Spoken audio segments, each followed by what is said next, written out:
अस्सलाम वालेकुम, मैं हूं शाहजेब खानजादा। डी चौक में पीटीआई के एहतजाज के बाद हुकूमत और तहरीक इंसाफ एक दूसरे पर कत्ल के संगीन इल्जामात लगा रहे हैं।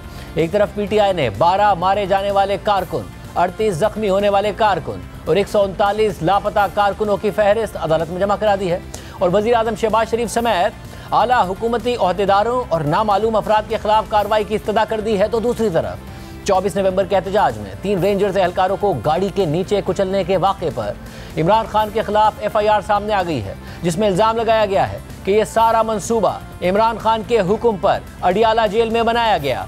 थाना रमना में इमरान खान, बुशरा बीबी और पीटीआई की आला क़यादत के खिलाफ दर्ज FIR के मतन के मुताबिक तमाम वक़ुआ का मंसूबा अडियाला जेल में बनाया गया। रेंजर्स एहलकारों की शहादत का वक़ुआ इमरान खान की ईमा और हुक्म पर हुआ। यह मंसूबा मुख्तलिफ औक़ात में जेल में मुलाकात के लिए जाने वाली पीटीआई की आला क़यादत के ज़रिए सिक्योरिटी एहलकारों को निशाना बनाना था।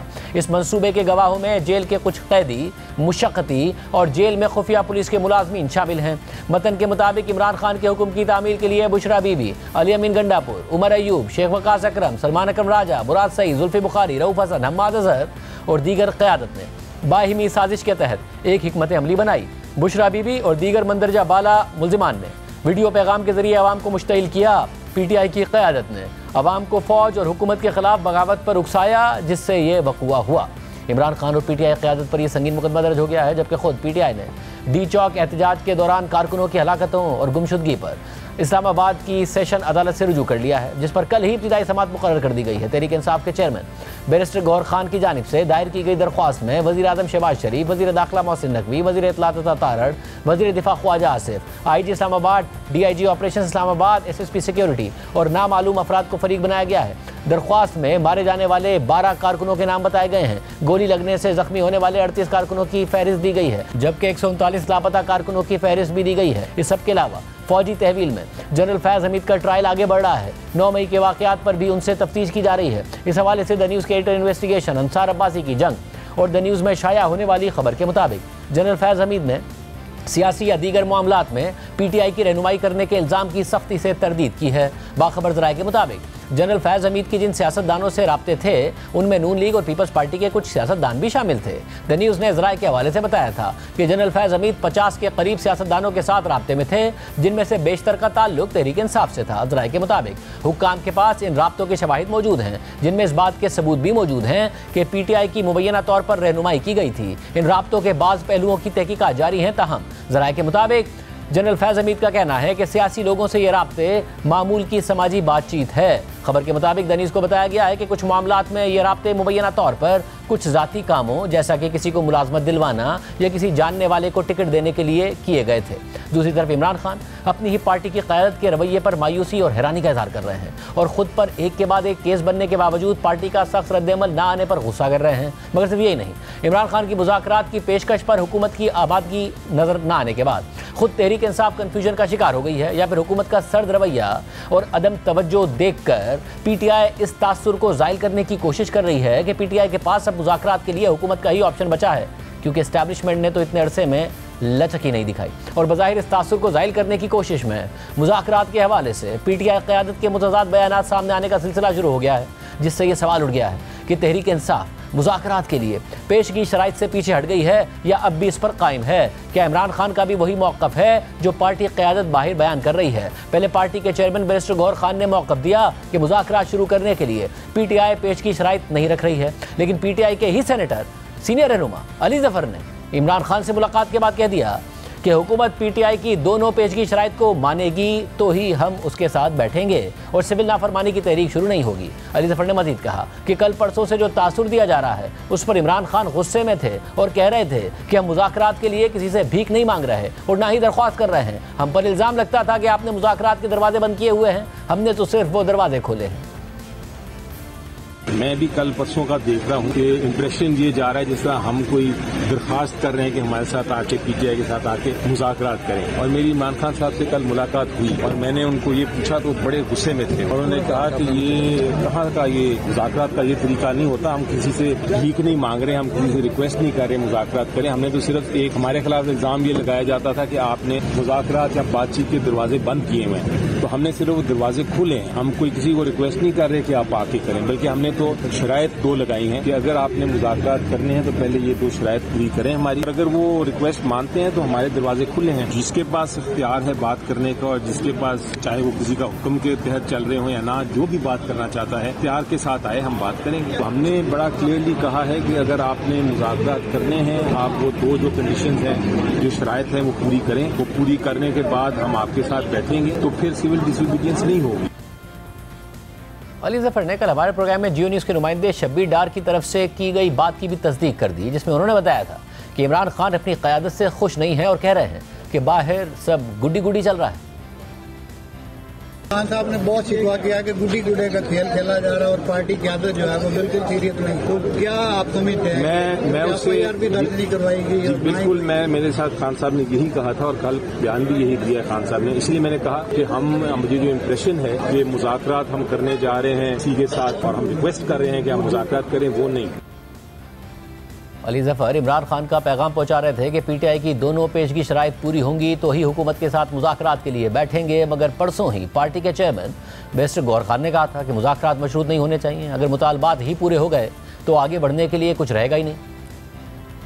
मशरूत मुज़ाकरात कह रहे हैं, जिसमें आप कह रहे हैं कि असीरान की रिहाई हो और साथ में 9 मई और 26 नवंबर पे कमीशन बने। ये नहीं है कि पहले आप ये बना ले तो फिर हम आगे बढ़ेंगे। अगर ये सब कुछ हो जाए तो फिर शायद आगे बढ़ने के लिए तो कुछ रहेगा ही नहीं। ये तो टर्म्स है और ये तो मुतालबात है। आगे कमेटी बैठेगी, आगे बढ़ेंगे तो ये मुतालबात उसमें हल हो जाएंगे। डायलॉग का ताल्लुक है तो उस पर कोई प्री कंडीशन नहीं होनी चाहिए। सियासत में आप एक दूसरे के लिए न माफिया मंगवाते हो न माफिया जो है ना शर्त रखते हो कि आगे की तरफ बढ़े।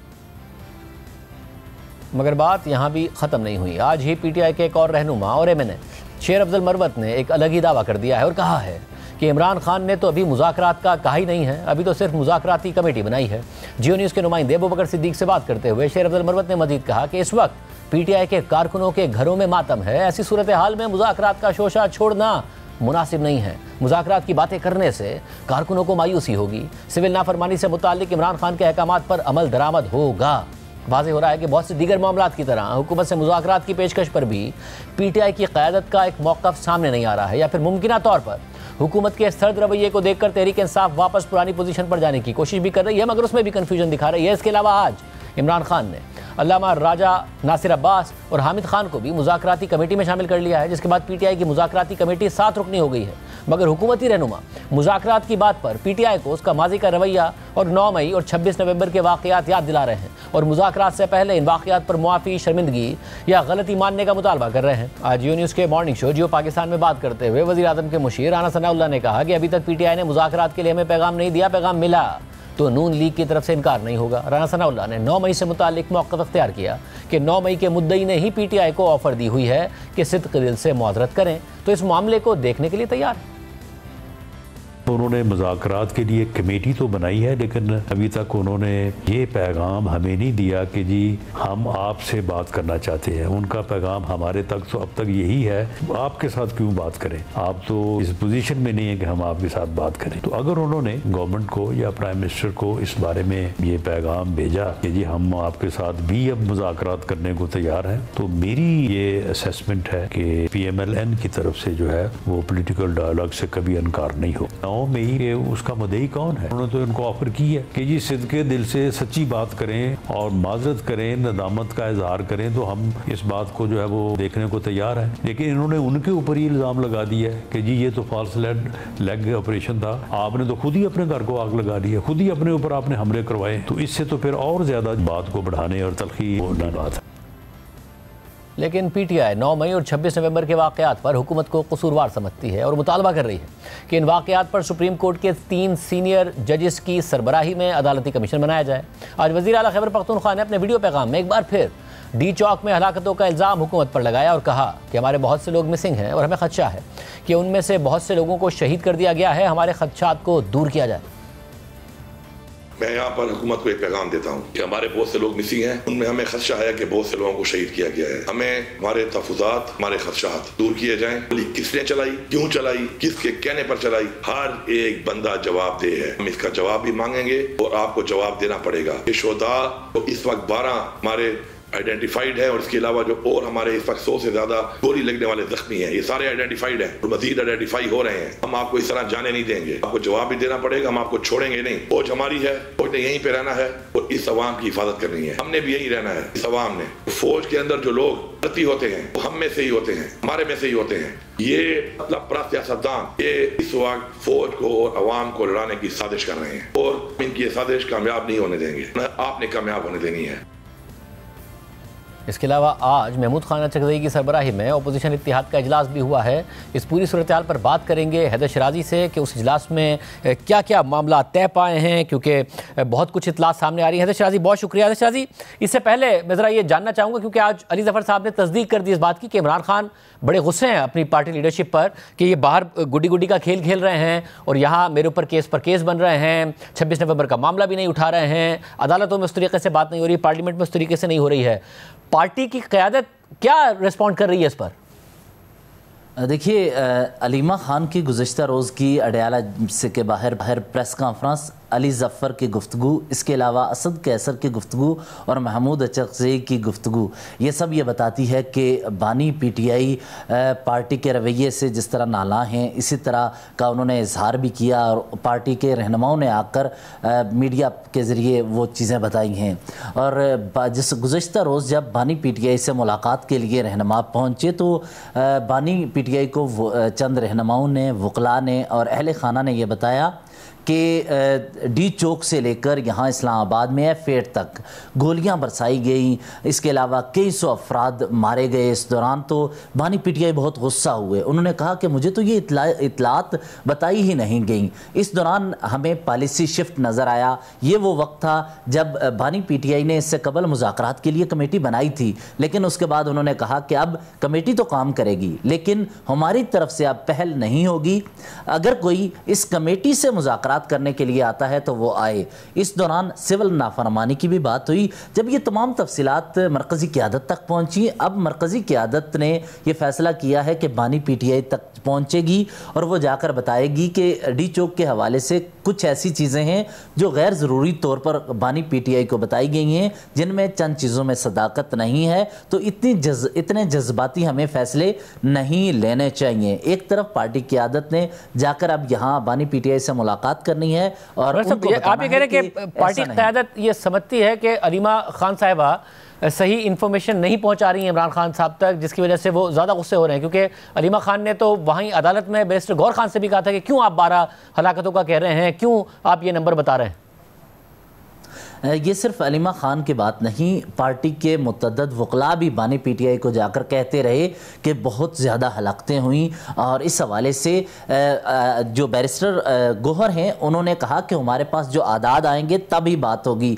गुज़श्ता रोज़ जब बानी पीटीआई के सामने ये मामला रखा तो इमरान खान ने कहा ऐसा आप करें, अगर इतना कुछ हुआ है तो आप अपने सोशल मीडिया के ज़रिए और मीडिया पर तमाम अफराद की तस्वीर शेयर कर दें, जिस पर वहाँ मौजूद वकलाक ने बानी पीटीआई को कहा कि हम अगर वो तस्वीर शेयर कर दें तो जिन अफराद की तस्वीर शेयर की जाएंगी उनके अहले खाना को उनके घर पर क्रैकडाउन होगा और उनको परेशान किया जाएगा, जिस पर बानी पीटीआई खामोश हुए। लेकिन अली ज़फ़र ने जो गुफ्तगू की है यही हुआ। बानी पीटीआई ने कहा कि मुज़ाकरात में फिर पहल नहीं होनी चाहिए, ये वहाँ तक का मामला है।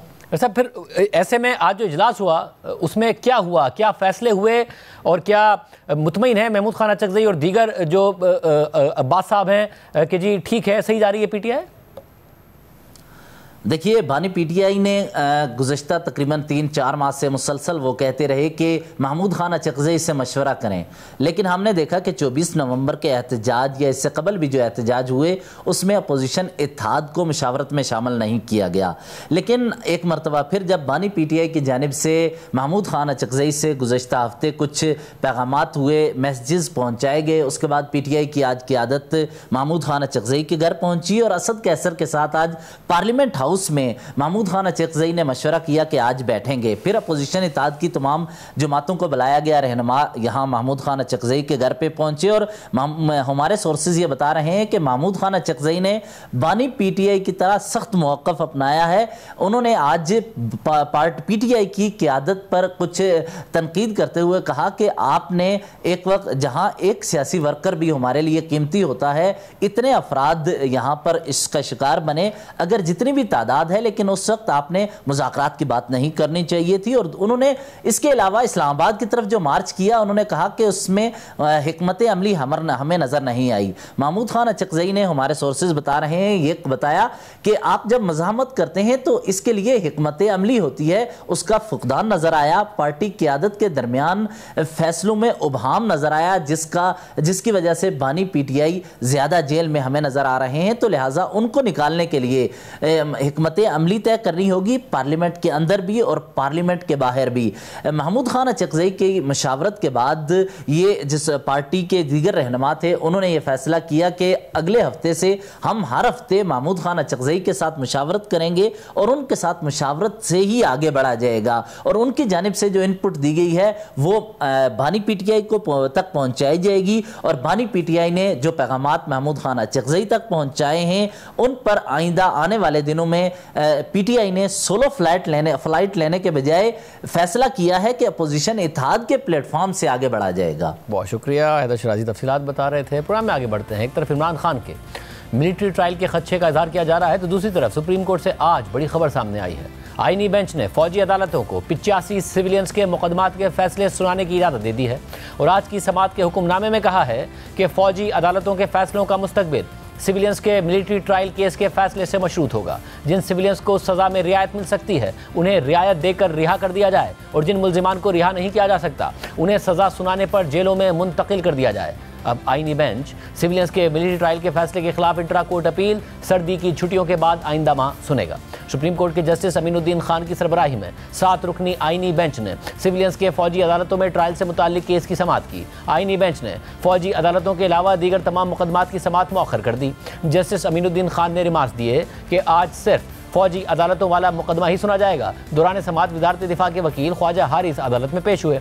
जस्टिस जमाल मंदूखेल ने रिमार्क्स दिए कि पहले इस नुक्ते पर दलाइल दें कि आर्मी एक्ट की कलदम दफात आइन के मुताबिक हैं कि आर्मी एक्ट में तरमीम करके हर शख्स को इसके ज़मरे में लाया जा सकता है। जस्टिस मोहम्मद अली मजहर ने इस्तफसार किया कि पहले बताएं कि अदालती फैसले में दफात कलदम करने की क्या वजूहात हैं। जस्टिस जमाल मंदूखेल ने रिमार्क्स दिए कि इस पहलू को भी मद्देनजर रखें कि आर्मी एक्ट 1973 के आइन से पहले बना था। ख्वाजा हारिस ने मौक़िफ़ अपनाया कि सुप्रीम कोर्ट के फैसले में खराबियां हैं। इस पर जस्टिस जमाल मंदूखेल ने रिमार्क्स दिए कि अदालती फैसले को इतना बेतौकीर तो ना करें कि उसे ख़राब कहें। ख्वाजा हारिस ने अपनी बात पर मुआज़रत करते हुए कहा कि मेरे अल्फाज कानूनी नोयत के नहीं थे। जस्टिस मोहम्मद अली मजहर ने रिमार्क्स दिए कि कल भी कहा था कि 9 मई के वाक़यात की तफसीलात फराहम करें। फिलहाल तो हमारे सामने मामला सिर्फ कोर कमांडर हाउस तक का ही है। अगर केस सिर्फ कोर कमांडर हाउस तक का ही रखना है तो ये भी बता दें। एडिशनल अटॉर्नी जनरल ने मौक़िफ़ इख्तियार किया कि तमाम तफसीलात आज सुबह ही मौसूल हुई हैं। ये तफसीलात बाज़ाब्ता तौर पर मुतफर्रिक दरख्वास्त की सूरत में जमा करवाऊंगा। जस्टिस मुसर्रत हिलाली ने इस्तफसार किया कि जिन दफ़ात को कलदम करार दिया गया है, उनके तहत होने वाले ट्रायल का क्या होगा। 9 मई से पहले भी तो किसी को इन दफ़ात के तहत सज़ा हुई होगी। ख्वाजा हारिस ने जवाब दिया कि अमूमी तौर पर कलदम होने से पहले मुतल्लिका दफ़ात के तहत होने वाले फैसलों को तहफ़्फ़ुज़ हासिल होता है। जस्टिस मुसर्रत हिलाली ने रिमार्क्स दिए कि ये तो इन मुल्ज़िमान के साथ तासुब बरतने वाली बात होगी। जस्टिस जमाल मंदूखेल ने रिमार्क्स दिए कि आर्मी में कोई शख्स ज़बरदस्ती नहीं, अपनी मर्जी से जाता है। आर्मी ज्वाइन करने वाले को मालूम होता है कि उस पर आर्मी एक्ट का इतलाक़ होगा। आर्मी एक्ट के तहत बुनियादी हुकूक मैसर नहीं होते। आर्मी एक्ट बनाया ही फ़ौज की मुलाजमत के कवायद और डिसिप्लिन के लिए गया है। ख्वाजा हारिस ने कहा कि फ़ौज में कोई भी जुर्म की नीयत से नहीं जाता। बुनियादी हुकूक जुर्म करने पर ही ख़त्म होते हैं। जैसे जमाल मंदूखेल ने इस्तफसार किया कि क्या अपील में अदालत सिर्फ अपील कुनंदा की इस्तदा तक ही महदूद रहेगी, क्या अदालत फैसले के दीगर पहलुओं का भी जायजा ले सकती है। जस्टिस अमीनुद्दीन खान ने रिमार्क्स दिए कि फरीकैन अपनी मारूजात तक महदूद रह सकते हैं, अदालत नहीं। जैसे जमाल मंदूखेल ने रिमार्क्स दिए कि मामला संगीन है, मैं मुतमईन होना चाहता हूँ। ख्वाजा हारिस ने मौक़िफ़ इख्तियार किया कि आर्टिकल 83A अगर बुनियादी हुकूक फराहम नहीं करता तो उसे मिलिट्री कोर्ट में चैलेंज नहीं किया जा सकता। इस दौरान जस्टिस मुसर्रत हिलाली ने रिमार्क्स दिए कि यहाँ बात बुनियादी हुकूक की नहीं हो रही, सिविलियंस और नॉन सिविलियंस की हो रही है। जैसे जमाल मंदूखेल ने पूछा कि क्या आपको सिविलियंस कोर्ट पर एतमाद नहीं है। जस्टिस अमीनुद्दीन ने सवाल किया कि आप मजीद कितना वक्त लेंगे। ख्वाजा हारिस ने कहा कि अभी दलाइल में मजीद कुछ वक्त लग जाएगा। जस्टिस अमीरुद्दीन खान ने रिमार्क्स दिए कि मौसम सरमा की तातीलात के बाद तक केस मुलतवी कर देते हैं। जनवरी के पहले हफ्ते में यह केस खत्म हुआ तो 26वीं तरमीम का केस दूसरे हफ्ते में सुनेंगे। अदालत ने खुसूसी फौजी अदालतों को 85 मुल्जिमान के फैसले सुनाने की इजाज़त दे दी और करार दिया कि खुसूसी अदालतों के फैसले सुप्रीम कोर्ट में ज़ेर इल्तवा मुकदमे के फैसले से मशरूत होंगे।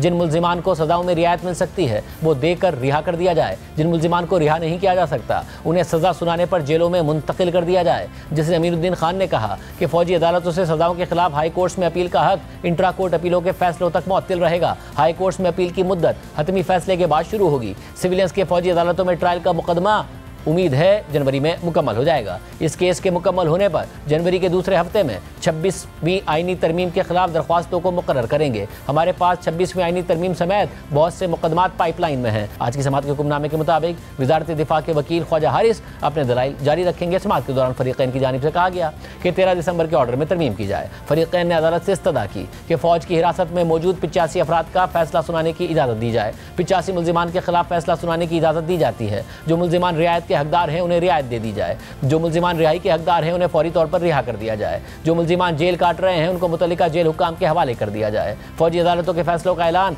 सुप्रीम कोर्ट के फैसले से मशरूत होगा। सुप्रीम कोर्ट के इस ऑर्डर का 85 मुल्जिमान के हुकूक पर असर नहीं पड़ेगा। इससे पहले 9 दिसंबर को हुकूमत ने आईनी बेंच से दरख्वास्त की थी कि फौजी अदालतों को मुकदमात का फैसला सुनाने की इजाज़त दी जाए, मगर अदालत ने यह दरख्वास्त मुस्तरद कर दी थी और जस्टिस मुस्तरद हिलाली ने रिमार्क्स दिए थे कि अगर इजाज़त दे दी गई तो फिर तो फौजी अदालतों के सिविलियन मुल्जिमान के ट्रायल के अख्तियार समाअत का मामला ही हल हो जाएगा। अब आईनी अदालत ने 85 मुकदमात का फैसला सुनाने की इजाज़त दे दी है और सर्दी की छुट्टियों के बाद तक समाअत मुलतवी कर दी है। आम बात यह है कि 9 मई के बाद तहरीक इंसाफ के मुतअद्दिद रहनुमा और कारकुन गिरफ्तार हुए और उनके मिलिट्री ट्रायल का फैसला हुआ, जिसके बाद सिविलियंस के फौजी अदालतों में ट्रायल के खिलाफ सुप्रीम कोर्ट में मुख्तलिफ दरख्वास्तें दायर की गईं। 23 अक्टूबर 2023 को जस्टिस एजाजुल एहसन की सरबराही में 5 रुकनी बेंच ने 4-1 की अक्सरियत से सिविलियंस की मिलिट्री ट्रायल को गैर आईनी करार दिया था।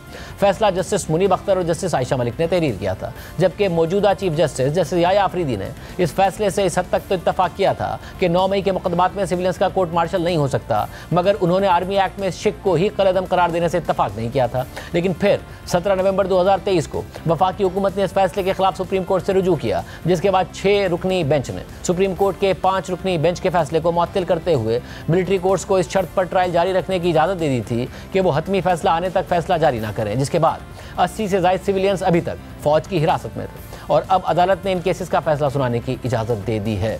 प्रोग्राम में एक और अहम खबर शामिल करते हैं। जस्टिस मंसूर अली शाह ने सुप्रीम कोर्ट में जजेस की तकर्री के हवाले से नए रूल्स की तश्कील के लिए चेयरमैन रूल्स कमेटी जस्टिस जवाल खान मंदुखेल को ख़त लिख दिया है और उसमें 26वीं आईनी तरमीम के बाद अदलिया में जजेस का तवाज़ुन बरकरार रखने के लिए नए रूल्स तश्कील देने का मुतालबा किया है। जस्टिस मंसूर अली शाह ने अपने ख़त में लिखा है कि मैं आपको पाकिस्तान में आईनी अदालतों के जजेस की तकर्री के लिए कवानीन की तश्कील के हवाले से गहरी तशवीश के साथ लिख रहा हूँ। ये मामला अदलिया की आज़ादी, कानून की हुक्मरानी और हमारे मुल्क में जमहूरियत के लिए इंतहाई अहमियत का हामिल है। यह बात काबिल ज़िक्र है कि आइन के आर्टिकल 175 की शिक 4 कमीशन को वाज़े तौर पर यह हिदायत देती है कि वो अपने कवायद और ज़वाबित बनाए जिनमें जजिस की तकर्री के लिए तरीक़ाकार और मयार की वजाहत शामिल हो। इन कवायद की अदम मौजूदगी में जजिस की तकर्री के लिए कमीशन की जानिब से किए गए किसी भी इकदाम को गैर आइनी तस्वुर किया जाएगा। पाकिस्तान में जजिस की तकर्री के अमल में अदलिया को हमेशा तरजीह हासिल रही है, लेकिन 26वीं आइनी तरमीम के तहत यह अहम तवाज़ुन बुनियादी तौर पर बिगड़ गया है,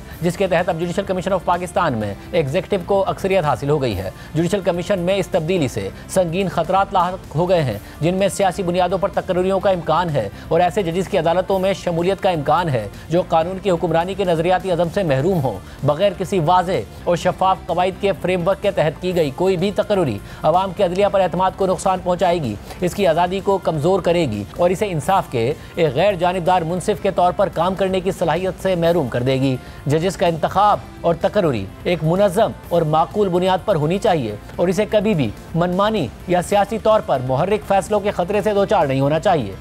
खत के मुताबिक इन हालात में ये इंतहाई ज़रूरी हो जाता है कि अच्छी तरह से सोचे समझे कवायद वाज़े किए जाएँ जो बेहतरीन से बेहतरीन अफराद के इंतखाब के लिए ज़रूरी मयार फराहम करें। इस तरह अदलिया की आज़ादी को महफूज बनाया जाए और मेरिट पर मबनी तकरीरों को यकीनी बनाया जा सके। मैं रूल मेकिंग कमेटी पर जोर देता हूँ कि वो कानून की हुक्मरानी को फ़रोग़ देने वाले बेहतरीन जजिस के इंतखाब के लिए मारूजी, मुनसिफाना और दूर अंदेशी के मयार पर तवज्जो मरकूज़ करें। ख़त के मुताबिक इस जामे नुक्ता नज़र को अपनाते हुए जुडिशल कमीशन ऑफ पाकिस्तान एक मुनसिफाना, मजबूत और मेरिट पर मबनी इंतखाबी अमल को यकीनी बना सकता है जो अदलिया की आज़ादी और कानून की हुक्मरानी के उसूलों के मुताबिक हो। पाकिस्तान की अदलिया हमारी तारीख के सबसे कमज़ोर लम्हात से गुजर रही है और एग्जीक्यूटिव की जानिब से हद से तजावुज़ करने के खतरात पहले से कहीं ज़्यादा बढ़ गए हैं। मजबूत कवायद और मयार की अदम मौजूदगी बैरूनी असर वसूख को अदलिया को कमज़ोर करने की इजाज़त देगी, जिससे ऐसी तकरीरों को सहूलत मिलेगी जो आईनी इक़दार को बरकरार रखने के बजाय जमाती मफादात को पूरा करती हैं। लिहाजा ये ज़रूरी है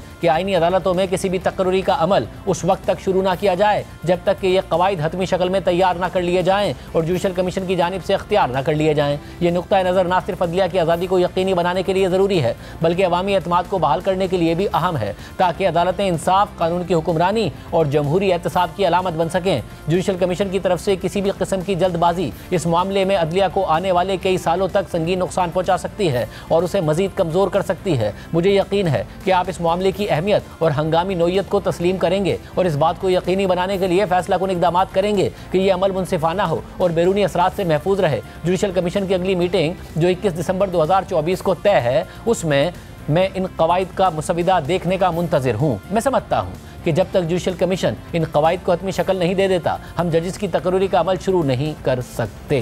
प्राइम वेक शामिल करते हैं, एक और आम खबर आपके सामने रखें। बशार अल असद का इक़्तिदार ख़त्म होने के बाद ईरान की मशरिक़ वस्ता में पोजीशन मज़ीद कमज़ोर हो गई है और इसराइल इससे भरपूर फ़ायदा उठा रहा है। इस हवाले से तफसीलात और अहम हक़ाइक़ आपके सामने रखेंगे, लेकिन पहले आपको बताते हैं बशार अल असद के शाम से फ़रार होने की दास्तान कि कैसे शाम में तख्ता उलटने के बाद बशार अल असद आखिर तक अपने करीबी लोगों और मुआवनीन, यहाँ तक कि अपने भाई और कज़न्स को भी धोखा देते रहे और उन्हें ये बताते रहे कि रूस से मदद आ रही है और फिर खुद रूसी जहाज़ में मुल्क से फ़रार हो गए। इस हवाले से रॉयटर्स की एक हैरानकुन रिपोर्ट सामने आई है जिसके मुताबिक बशार अल असद ने मुल्क छोड़ने के अपने मंसूबे के बारे में किसी को भी एतमाद में नहीं लिया था। इस हवाले से मालूमात रखने वाले दर्जनों अफराद ने रॉयटर्स को बताया है कि आखिर तक बशार अल असद ने अपने मुआवनीन, हुक्काम और हत्ता के करीबी रिश्तेदारों तक को या तो धोखे में रखा या फिर उन्हें कोई मालूमात ही फराहम नहीं की। एक कमांडर ने बताया कि हफ्ते को शाम छोड़ने से चंद घंटे पहले बशार अल असद ने वजारत दिफा में तकरीबन 30 फौजी अफसरान के साथ एक इजलास में ये यकीन दहानी कराई कि रूस से फौजी मदद आ रही है और उन्होंने अपनी ज़मीनी अफवाज पर भी जोर दिया कि वो मजबूती से खड़ी रहें। इस इजलास में सिविल मुलाजमीन भी बेखबर थे कि बशार अल असद के असल इरादे क्या हैं। बशार अल असद के एक मुआविन के मुताबिक बशार अल असद ने हफ्ते के दिन जब अपने दफ्तर का काम ख़त्म किया तो उन्होंने दफ्तर के मैनेजर को बताया कि वो अपने घर जा रहे हैं, लेकिन इसके बजाय वो हवाई अड्डे की तरफ रवाना हो गए। बशार अल असद ने कौम से खिताब करने के लिए अपने मीडिया एडवाइज़र को एक तकरीर लिखवाने के लिए अपने घर बुलाया, लेकिन जब मीडिया एडवाइज़र उनके घर पहुंचे तो वहाँ कोई नहीं था। 3 मुआवनीन के मुताबिक बशार अल असद ने अपने छोटे भाई माहिर अल असद, जो फौज की एलीट आर्म डिवीज़न के कमांडर हैं, उनको भी अपने मुल्क छोड़ने के मंसूबे के बारे में कुछ नहीं बताया। एक जरिए के मुताबिक बशार अल असद के फरार होने के बाद उनके भाई माहिर अल असद खुद एक हेलीकॉप्टर में पहले इराक गए और फिर वहां से रूस रवाना हो गए। इसी तरह एक शामी और एक लेबनानी सिक्योरिटी अफसर के मुताबिक बशार अल असद ने अपने 2 कज़न्स को भी इसी तरह पीछे छोड़ दिया, जो बाद में गाड़ी के जरिए लेबनान की तरफ फरार होते हुए बागियों के हाथ लग गए और बागियों ने एक को मार डाला जबकि दूसरा जख्मी हो गया। रिपोर्ट के मुताबिक 2 सिफारतकारों ने रॉयटर्स को बताया कि बशार अल असद खुद इतवार को दमिश्क से हवाई जहाज़ के जरिए फरार हुए और इस दौरान रेडार में आने से बचने के लिए उनके जहाज़ का ट्रांसपोर्टर भी बंद कर दिया गया था।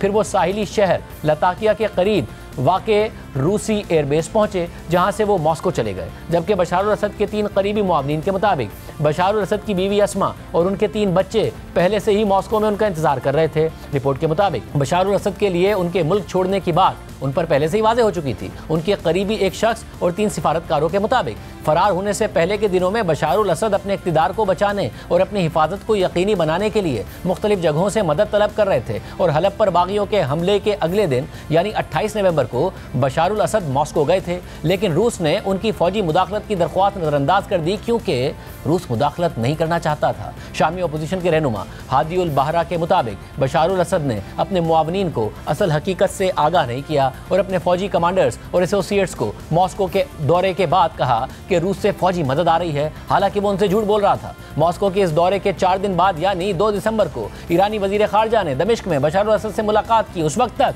बागियों ने हलब पर कब्जा कर लिया था और हुकूमती फोर्सेस को पीछे धकेलते हुए दमिश्क की तरफ आ रहे थे। एक सीनियर ईरानी सिफारतकार ने रॉयटर्स को बताया कि ईरानी वजीर खारजा के साथ मुलाकात में बशारुल असद दबाव में नजर आए और उन्होंने तस्लीम किया कि उनकी फौज कमजोर हो चुकी है। बशारुल असद के करीबी 3 अफराद के मुताबिक वो इब्तिदाई तौर पर मुत्तहिदा अरब अमारात में पनाह लेना चाहते थे, लेकिन मुत्तहिदा अरब अमारात ने मुमकिना मगरबी दबाव के पेश नज़र उन्हें पनाह देने से इनकार कर दिया। एक रूसी सिफारती ज़राए के मुताबिक रूस शाम में फौजी मुदाखलत नहीं चाहता था, मगर वो बशारुल असद को अकेला छोड़ने के लिए भी तैयार नहीं था। 2 इलाकाई हुक्काम के मुताबिक रूसी वजीर खारजा ने हफ्ते और इतवार को कतर में होने वाले दोहा फोरम में शिरकत की और इस दौरान उन्होंने बशारुल असद की हिफाजत को यकीनी बनाने के लिए एक सिफारती कोशिश भी की।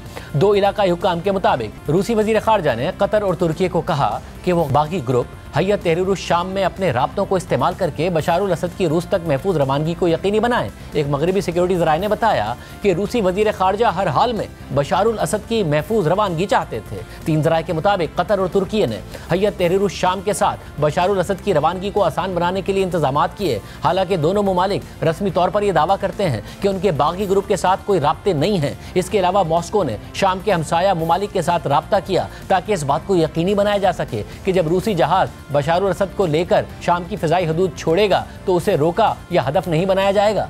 बशारुल असद खुद तो मुल्क छोड़ गए हैं, मगर उनकी हुकूमत ख़त्म होने के बाद इसराइल ने मशरिक़ वस्ता का मंजरनामा बदल दिया है। एक तरफ शाम में इसराइली फ़िज़ाइया आज़ादाना कार्रवाइयाँ कर रही है और उसने शाम की दिफाई तनसीबात को तकरीबन तबाह करके रख दिया है, तो दूसरी तरफ उसकी ज़मीनी फोर्सेस भी शामी सरहद पर कायम बफर जोन को पार कर चुकी हैं और इसराइली फोर्सेस ने शाम की हदूद में वाक़ अहम स्ट्रेटजिक पहाड़ी माउंट हरमन को भी अपने कब्जे में ले लिया है, जहाँ से शामी दारुल हुकूमत दमिश्क आसानी के साथ नजर आता है। और इसराइली वज़ीर दिफा ने इसराइली फ़ौज को हुक्म दे दिया है कि वो मौसम सरमा के दौरान इस पहाड़ी पर तैनात रहने के लिए तैयार रहें, यानी इसराइल का यहाँ तवील क़याम का इरादा है। जबकि आज इसराइली वज़ीर आज़म नेतन्याहू ने मकबूजा गोलान हाइट्स का दौरा भी किया है। इसके अलावा आज ये खबर भी सामने आई है कि मशरिक़ वस्ता के मौजूदा हालात और शाम में ईरान के अहम तरीन इत्तेहादी बशारुल असद का तख्ता उलटने के बाद इसराइल अब ईरान की जौहरी तनसीबात को टारगेट करने का इरादा रखता है। टाइम्स ऑफ इसराइल की खबर के मुताबिक इसराइली फौजी हुक्काम ने कहा है कि इसराइल की दिफाई अफवाज का ख्याल है कि मशरिक़ वस्ता में ईरानी प्रॉक्सी ग्रुपों के कमज़ोर होने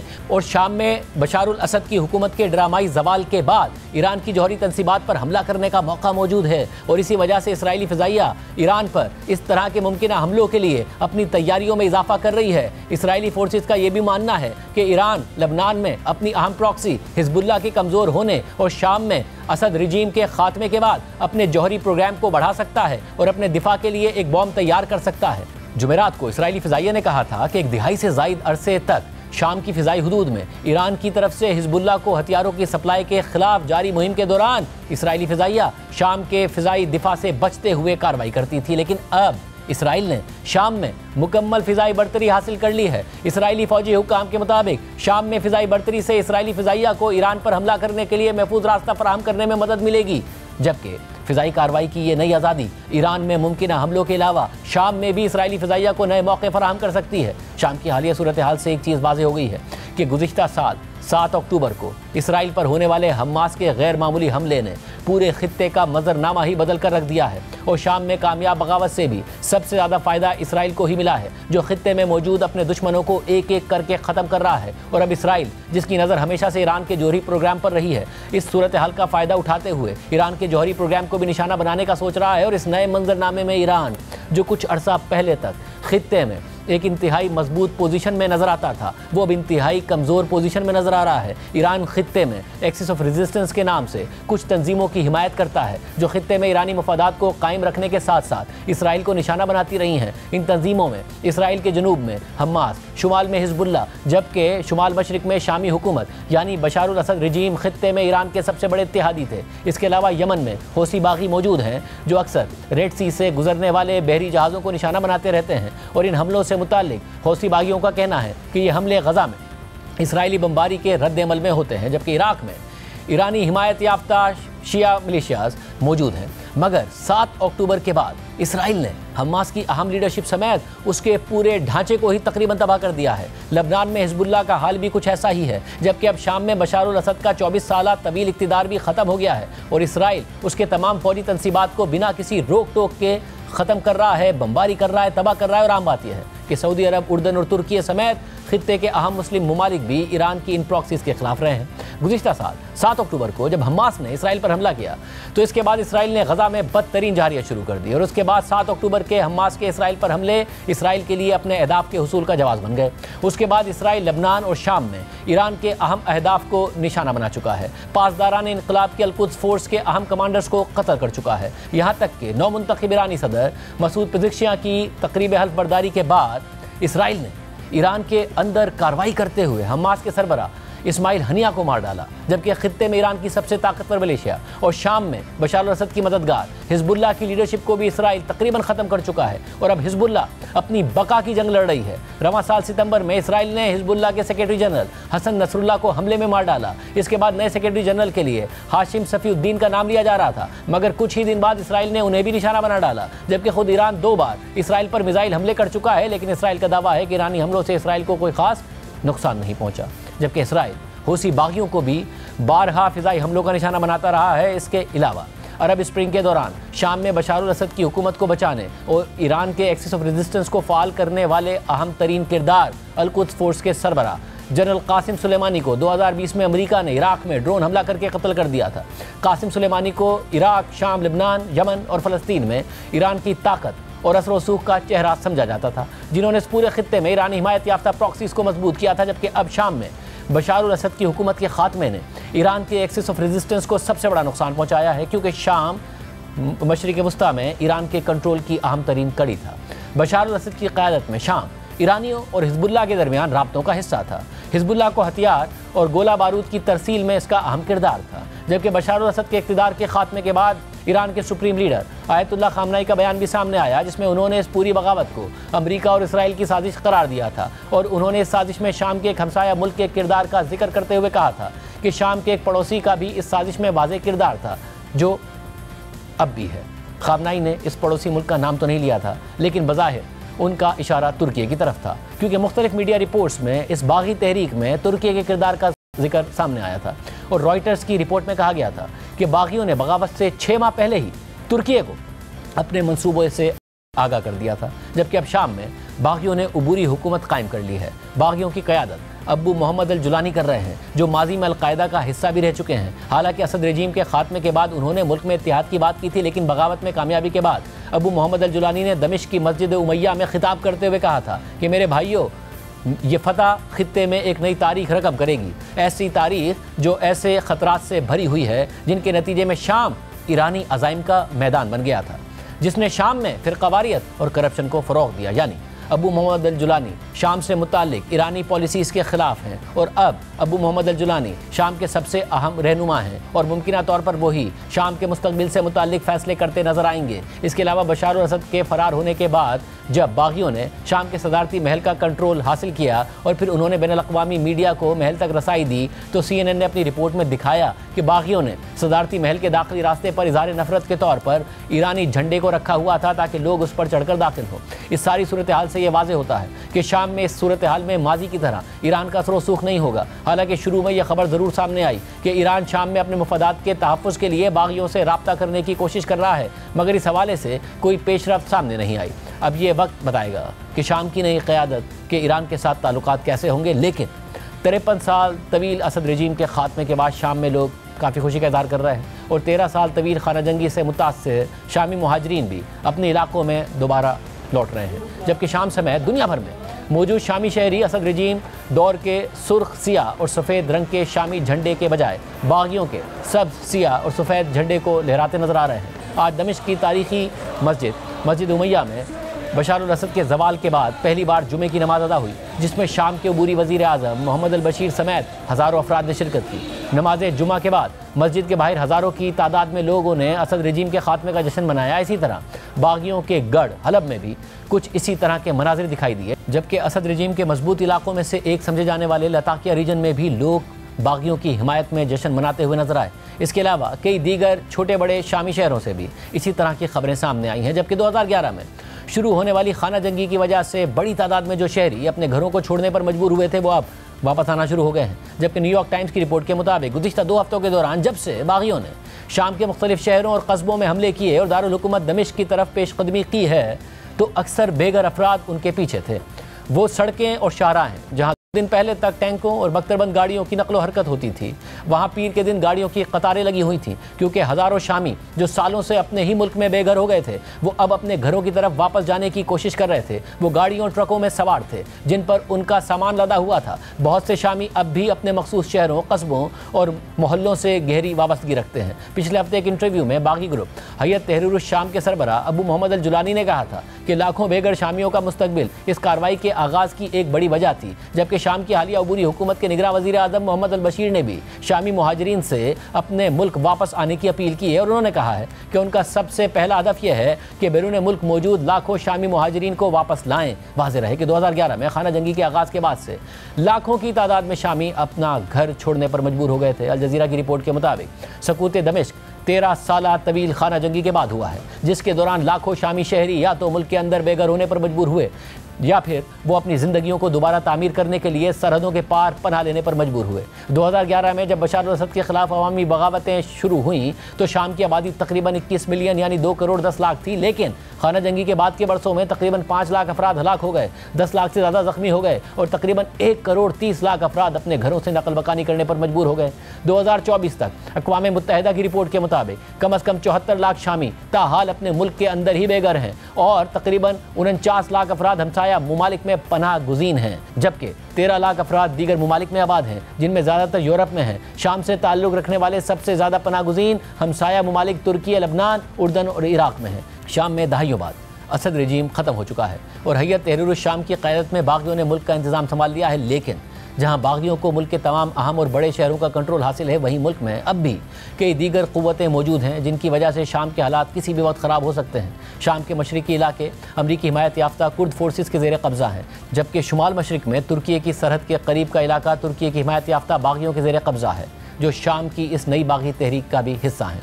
जबकि जनूब मगरिब में गोलान की पहाड़ियाँ इसराइल के कब्ज़े में है और इसराइल वहाँ से बाआसानी दारुल हुकूमत दमिश्क तक रसाई हासिल कर सकता है। इसी तरह जनूब मशरिक़ में इराक़ी सरहद के साथ शाम में एक अमरीकी फ़ौजी अड्डा भी मौजूद है, जबकि शाम में रूस के भी 2 फ़ौजी अड्डे मौजूद हैं, जिनमें एक बहरी अड्डा है जो मेडिटेरेनियन सी के करीब सोवियत दौर में कायम हुआ था, जबकि इसके करीब ही एक रूसी फ़िज़ाई अड्डा भी मौजूद है जहाँ से मुबैना तौर पर रूस ने बशार अल असद को फ़रार करवाया था। इसी तरह बागी खुद भी कई ज़ैली ग्रुप्स में बटे हुए हैं, उनके दरमियान आपस में भी इख्तलाफात का खदशा है, क्योंकि माजी में खाना जंगी के दौरान इन ग्रुप्स की आपसी लड़ाइयाँ भी चलती रही हैं। आज के प्रोग्राम में इतना ही। अल्लाह हाफ़िज़।